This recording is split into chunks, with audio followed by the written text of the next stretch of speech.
depuis le confinement, puis après la grève, on s'est rendu compte que la population un petit peu s'est laissée aller. Bon, au départ, on pouvait imaginer qu'il y avait des raisons parce qu'il y avait le confinement après la grève. Mais il se trouve que sous le territoire de la CNGT, la grève ou le confinement, ça n'a pas perturbé la collecte des ordures ménagères. La collecte des ordures ménagères a toujours été faite convenablement. Sauf effectivement avec la grève des fonctionnaires territoriaux, la collecte des encombrants n'a pas pu être faite. Mais dans ce cas-là, et c'est pour cela que depuis quelque temps, nous avons essayé de nettoyer la ville avec la CNGT, mais on est dépassé. C'est pour cela que cette opération a été menée.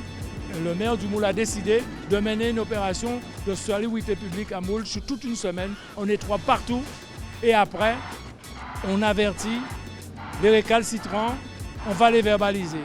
Car je rappelle que la collecte des encombrants sur le territoire de la CNGT, en particulier sur le territoire de la ville de Moule, ça se fait en porte-à-porte. Cela veut dire que lorsque vous avez des encombrants, il ne faut pas les mettre devant chez vous et qu'on vienne les récupérer. Il faut appeler, on vous donnera un rendez-vous. C'est pas en porte-à-porte, c'est à la demande. Pareil, lorsque je vous dis des encombrants, les déchets verts, les réfrigérateurs, les 2-3 heures, tout ça, vous avez la possibilité d'aller à la déchetterie. Parce que la déchetterie du Moule, qui est la première déchetterie de Guadeloupe, est toujours opérationnelle. Elle a été fermée jusqu'il y a au moins vendredi dernier, mais aujourd'hui, elle est ouverte. Donc nous faisons cet effort particulier pour tout nettoyer. Mais nous invitons la population du Moule à être solidaire avec sa municipalité, mais être solidaire avec toute la population parce que nous faisons ça pour éviter, en dehors de la pandémie que nous avons déjà, une autre pandémie qui serait liée aux problèmes liés au rat et autres.